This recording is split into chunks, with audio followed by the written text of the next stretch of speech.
மிதுன ராசி நபர்களுக்கு வரக்கூடிய 2024 ஜனவரி மாதத்திற்கு உண்டான பலன்கள்.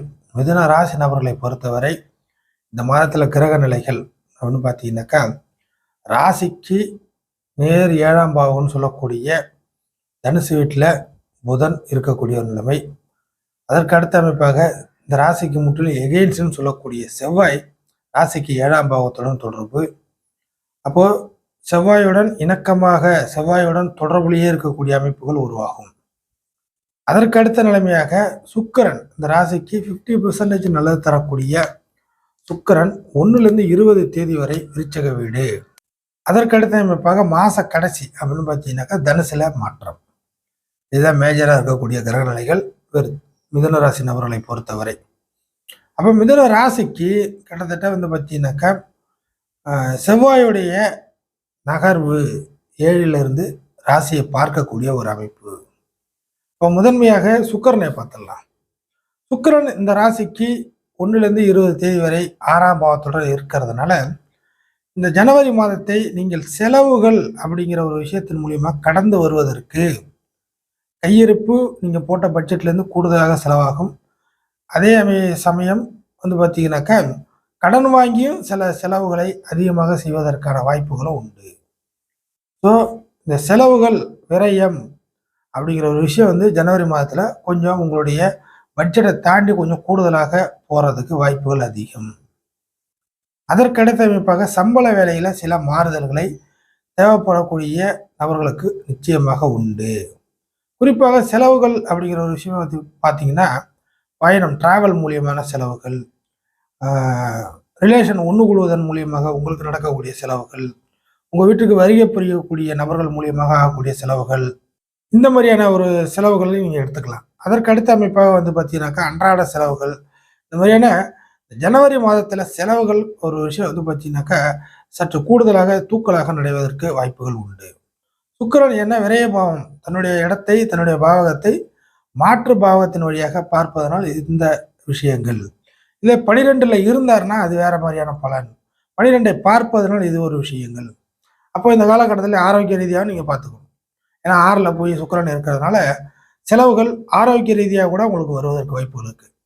ட்ராவல் பண்ணுறீங்க, பயணம் பண்ணுறீங்கன்னாக்கா அதன் மூலியமாக உடல் உபாதைகள் அதிகமாகி அதுக்கு ஒரு செலவுகள். ஸோ பணம் நிறையா இருக்கிறப்ப சின்ன செலவுகள், அதிக கூடுதலான பெரிய செலவுகள்லாம் கூட ஒன்றும் தெரியாது. பணம் இல்லாதப்ப சின்ன விஷயத்துக்கு கூட செலவு பண்ணுறது பெரிய செலவு நடக்கிற மாதிரி இருக்கும். அது கொஞ்சம் தலையை வந்து கெடுக்கிற மாதிரி இருக்கும். ஸோ செலவுகள் அப்படிங்கிற ஒரு விஷயத்தில் கிளியராக சொல்கிறேன், வந்து ஒரு ஐடியாக்கள் இல்லாமல் நீங்கள் வந்து இஷ்டத்துக்கு செலவு செய்வது என்பது இந்த காலகட்டத்தில் பலிக்காது. புரியுதுங்களா? அப்போது பலிக்காதுன்னா என்ன, வந்து ஒரு நம்ம எப்படி வேணால் செலவு பண்ணலாம், வந்துடலாம், பணம் கிடைச்சிடும், போவோம், வந்துடும், இன்றைக்கி வாங்குகிறோம் நாளைக்கு வந்துடும், அப்படி அந்த மாதிரியான ஐடியா எல்லாம் இந்த காலகட்டத்தில் பலிக்காது.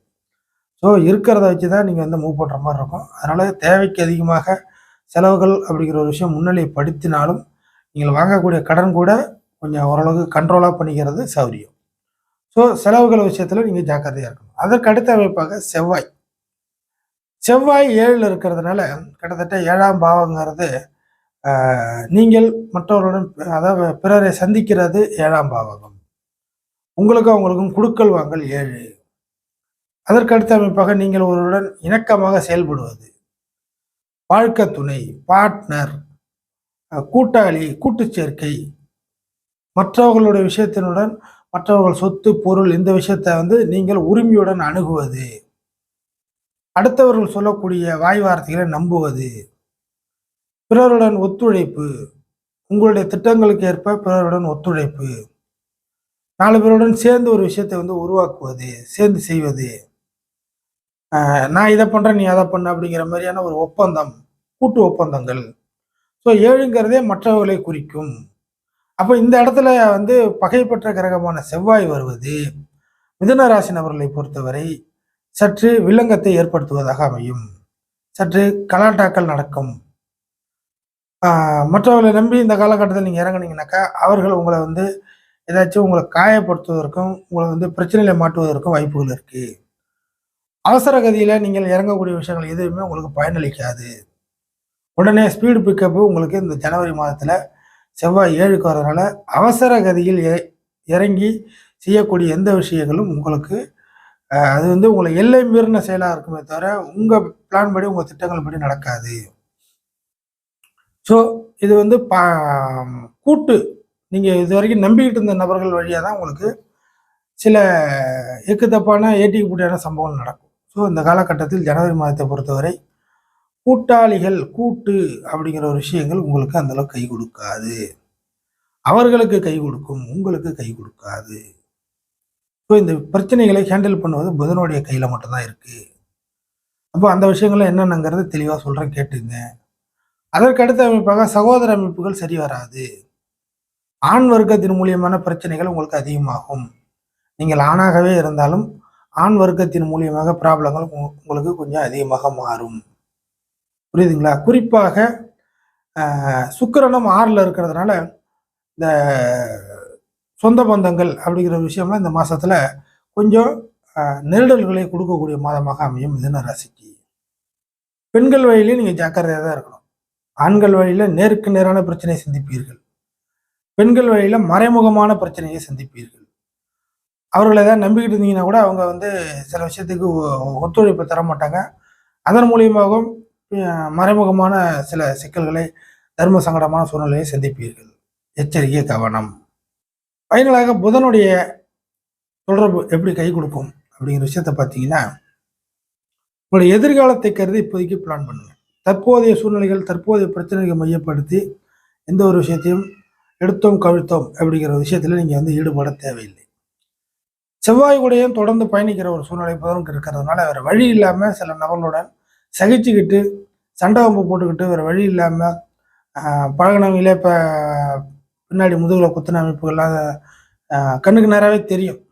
இவங்க தான் நம்மளை வந்து துரோகம் பண்ணிட்டாங்க, இவங்க தான் நம்மளை வந்து ஏமாற்றிட்டாங்க அப்படின்னு கண்ணுக்கு நேராகவே சில விஷயங்கள் தெரியும். வேறு உங்களுடைய பர்சனல் விஷயமும் மற்ற விஷயத்தையே பார்த்தீங்கன்னாக்கா வேறு வழி இல்லாமல் தலையை தொங்க போட்டுட்டு அவங்க கூடயே ட்ராவல் பண்ணக்கூடிய அமைப்புகள் உருவாகும். ஸோ நீங்கள் வந்து தெம்பு தைரியமாக திடகாத்திரமாக எந்திரிச்சு நிற்பதற்கு பதிலாக 4 பேருடைய மற்றவங்களுடைய சூழ்நிலைகள்லாம் பார்த்து சற்று கையை கட்டி பதில் சொல்கிற இடத்துல நீங்கள் இருப்பீங்க. ஒரு சில நபர்களுக்கு இப்படி பிரச்சனைகள் இருக்குது. சொந்த ஜாதகம் ஒரு சில நபர்களுக்கு கொஞ்சம் ரொம்ப வீக்காக இருக்குது, ரொம்ப மோசமாக இருக்குன்னா அவரோட நிலைமை இந்த மாதத்தை பொறுத்தவரை எப்படி இருக்குன்னாக்கா, என்ன செய்ய போகிறோம், எப்படி செய்ய போகிறோம், செய்வது தெரியாது திகைத்து நிற்கிறேன் அப்படிங்கிற ஒரு சூழ்நிலை சொல்லுவோம் இல்லைங்களா? அந்த மாதிரியான வார்த்தைகளுக்கு மத்தியில் மிதுன ராசி நபர்கள் அப்படி போயிடுவீங்க. அப்போது என்ன செய்யணும் அப்படின்னு பார்த்தீங்கன்னா, முதல்ல ஐடியாக்கள் உங்களுக்குள்ளேயே இருக்கணும். உங்கள் மைண்ட் அளவில் என்ன செய்ய போகிறாங்கன்னு இருக்கணும். எதை எப்படி செய்தால் ஜெயிக்கலாம் அப்படிங்கிற ஐடியாக்கள் இருக்கணும். அவசர கதியில் இயங்கக்கூடாது. எடுத்தோம் கழுத்தம்னு சில விஷயத்தை செஞ்சுட்டு முடிச்சுட்டு வந்துடக்கூடாது. அதே சமயம் கோபதாபங்கள் அதிகமாக வரும். நல்ல அறிவு உள்ளவனுக்கு எவ்வளோ கோபம் வந்தாலும் கண்ட்ரோல் பண்ணி ஓட்டுவாங்க. ஆனால் அறிவு இல்லாத ஒரு சில சூழ்நிலைகளில் கோபங்கள் முன்னாடி வரும்போது அவசர கதியில் இறங்கி ஆத்திரக்காரனுக்கு அறிவு கிடையாது அப்படிங்கிற மாதிரியான ஒரு பழமொழியை டேக் ஓவர் பண்ணி நீங்கள் வீணாக போயிடுவீங்க. ஸோ மிதுன ராசி நபர்களை பொறுத்தவரை எந்த ஒரு விஷயத்திலையும் இந்த மாதத்தை பொறுத்தவரை பீப்புளாலேயும் உங்களுக்கு நன்மைகள் குறைவு. புரியுதுங்களா? அதே சமயம் பணம், உயிரற்ற பொருள்னு சொல்லக்கூடிய பணம், இந்த மாதிரியான விஷயத்தின் மூலியமாகவும் உங்களுக்கு ஒரு விஷயத்தை கடன் வாங்கி செய்கிறதே நம்ம பண விஷயத்தில் தரம் இறங்குறோம் அப்படின்னு தான் அர்த்தம். ஸோ செலவுகள் விஷயத்துலேயும் உங்களுக்கு அதிகமாக இருக்குது. அப்போது பீப்புளாலேயும் ப்ராப்ளங்கள் இருக்குது. அதே சமயம் உயிரற்ற பொருளான பணத்தின் மூலியமாகவும் சில விஷயங்கள்லாம் உங்களுக்கு ஏற்றுக்கிற மாதிரி இல்லை. இந்த 2 விஷயத்தையும் நீங்கள் புரிஞ்சுக்கிறீங்களா? இப்போ காப்பாற்றிக்கிறது, உங்களை நீங்களாச்சும் காப்பாற்றிக்கிறது, ஆரோக்கியத்தை மெயின்டைன் பண்ணுங்கள். உங்களுக்கு எது உயிர் நாடியாக இருக்குதோ அதை கை விட்றாதீங்க. அதே சமயம் ஃப்யூச்சர் பிளானை நம்பி ஐடியா பண்ணுங்கள். இந்த காலகட்டத்தில் ஜனவரி மாதத்தை பொறுத்தவரை தை பிறந்தால் வழி பிறக்கும், புது வருஷம் அப்படின்னு சொல்லிட்டு எந்த ஒரு புதிய முயற்சிகள், புதிய உருவாக்கத்தையும் நீங்கள் வந்து ஸ்டார்ட் பண்ண தேவையில்லை. ஸோ புதிய வழிமுறைகளை கொஞ்சம் தள்ளி வைங்க. ஜனவரி மாதத்தில் புதிய முயற்சிகள் உங்களுக்கு கை கொடுக்காது.